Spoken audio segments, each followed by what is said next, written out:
Hey, what's up everybody? Lawler here. Last time on the first part of the series, we went through clips 1 through 5 to talk about 20 clips that have defined Rocket League esports in 2020. In today's video, we're going to be talking about clips 6 through 10, seeing what they are, breaking them down, and seeing what things have helped kind of innovate this year. But before we get into that, as always, if you guys enjoy the content, give it a thumbs up, hit subscribe, notifications, turn those on, all that stuff.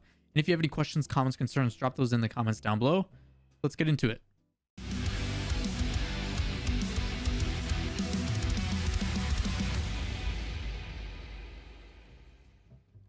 So starting off with clip number 6, we've got a little situation that many of you, I hope, remember. It was Space Station Gaming versus Rogue in the grid for the winter split, and a little bit of hilarity went down. Let's take a peek. The name back. Look at the chat at the top left. Team needs it. Oh no. Imagine not being able to roll with these punches. You know what I'm saying? Come on. I really hope Rails changes it again. Go on, Rails. Go on. Change it to call them name back or something. Call them back. They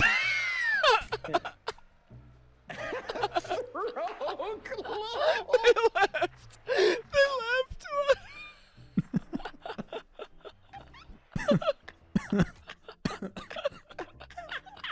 So good. Oh, it's so good. Oh, contagious laughter too. Oh my god. I love this one. So, oh, you gotta invite me again. to put it into perspective, on the production and on the other side, so for the Rogue production with Spaceman, they have an API that basically takes whatever the in-game name is right here and automatically puts that into their graphic and in their overlay. And obviously, if you're Rogue, you want it to say Rogue, you want it to be as professional as possible.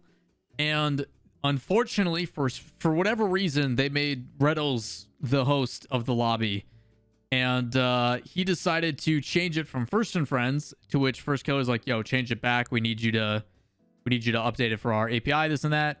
He decided to double down on it and called them Throg LOL. That's all there really is to it. Like I mentioned, it's just really funny.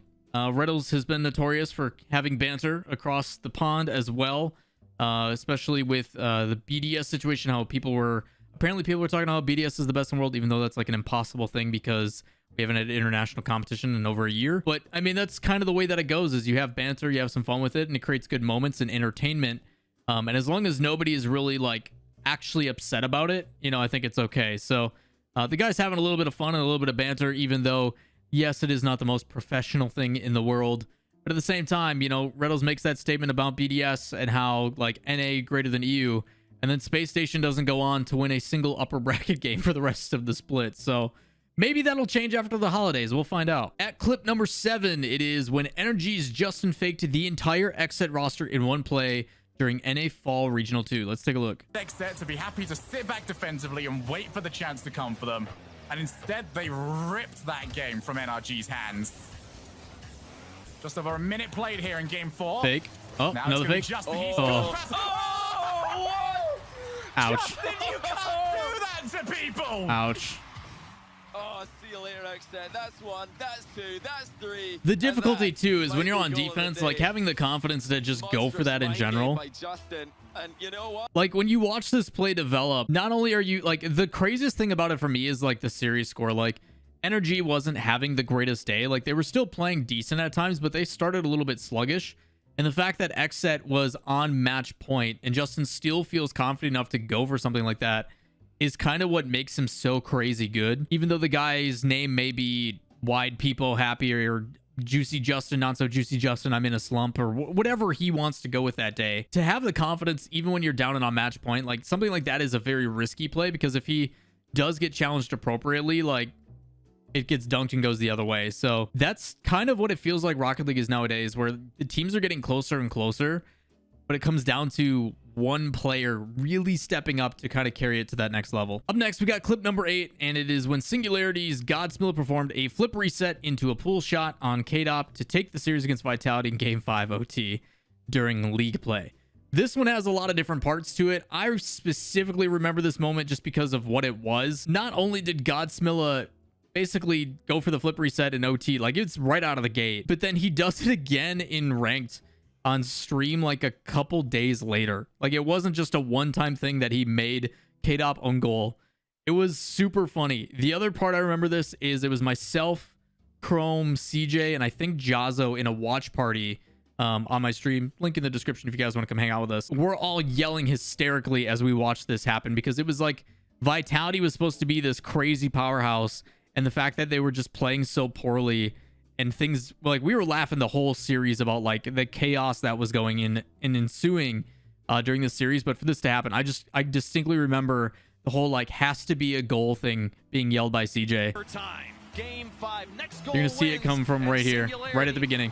Right at the beginning. Been on their side. Can they do it right here? Flip reset. Bumps him into it, and he own goals.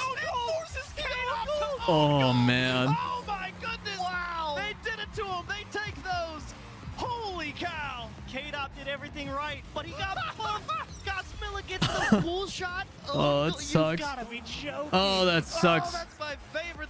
Not only is it game 5 OT, but then you lose like that with an own goal. Those ones just hurt. Oh man. Clip number 9, the most intense cinematic Rule 1 or Rule 2 between Sipical and AJ during RL Esports and a regional playoffs 2, smoothly observed by that guy Crash. Oh, I remember this. This is not safe for work. Children, cover your eyes. Time it's just too much for one player to do. Wait for it. So yeah, I'm stand by what I said. It looks like Space Station have the edge here. It's a more significant edge than they've had in any of the 3v3 components so far today. Rettles.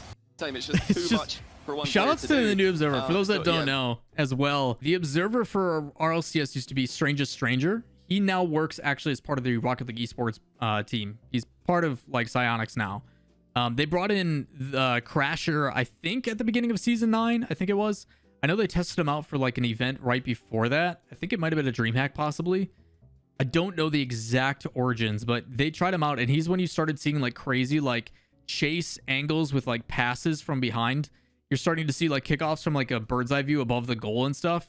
And like has really updated the way that the game is spectated. But even little things like this, normally you could just like switch to it and like pay attention to it. But to catch a sweeping motion that goes past it and show it, I'm stand by what I said. It looks I think like more Space than Station have anything the about edge this here. clip, it's not the gameplay, it's not the fact that they're locked head to head, but it's 3v3 components. But it's the cinematic that is played with it that is really elevated. I think there's a lot of angles that I really don't like. Things that are like when the ball is near to you, like it's near post and you're like stuck right next to it, so there's no like depth of being able to see if it's a scoring opportunity or not. Like the angles don't work.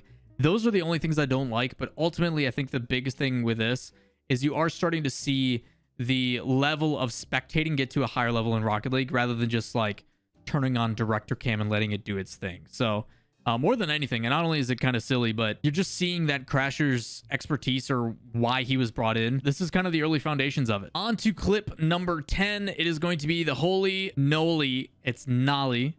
Holy Nolly angle executed by Nolly during RL Esports EU League play, making the impossible possible. If I remember correctly, this is his like flip reset and he jumps in the corner and it like redirects it absolutely crazy. I wonder if this is that one. Great pass. Because Nolly's a freak. He's done some pretty nuts things. Yeah, this is it. It's really kickball back and forth. Dumb. Oh, the touch So dumb. I think it's a flip reset. Just the slightest touch beats the defense. What was this angle? Nolly and the flip. Wow. Okay, no, he doesn't. It's not a flip reset, but I know he uses that second flip. Nolly and the flip. Wow. The timing that. One of the dumbest goals of 2020 by far. Ridiculous. Nolly. So most people here, what they would end up doing is one of two things. They would either try to hit it straight, but if he hits it straight, it's going to bounce inside. So he would either hit it straight and then try to redirect it by turning into it, or he would play it high corner and then Tho would rotate back in and go for a shot. Those are most people's like two considerations of what happens here. When you're going up for a double touch, you need to boost through the ball. Otherwise, the ball's weight will knock you away from it and put you in a really weird situation. This is an example of that. Because Nolly isn't putting power through the ball, he's not exerting force into it. The force of the ball and the weight of the ball is pushing him away. So it puts him upside down in a weird angle. So he's now facing north to south, looking straight down. But then he flip cancels to get a... Like, it's so weird. One of the craziest goals I've ever seen. Hats off to you, Nolly. A lot of people knew that Nolly coming in was going to be very good. It was just a matter of what talent he surrounded himself with. I think this is one of the goals that definitely solidifies him and gives him that level of respect that he is most definitely deserving of. Well, with that said, that is going to wrap it for our next 5 in the top 20 clips that defined Rocket League esports in 2020. This has been part 2. If you guys have any questions, comments, concerns, leave those in the comments down below. But we will be doing part 3 in just a couple days here. So if you want to make sure you don't miss it, make sure you guys give the video a thumbs up, hit subscribe, turn on notifications, and we will catch you next time. Peace.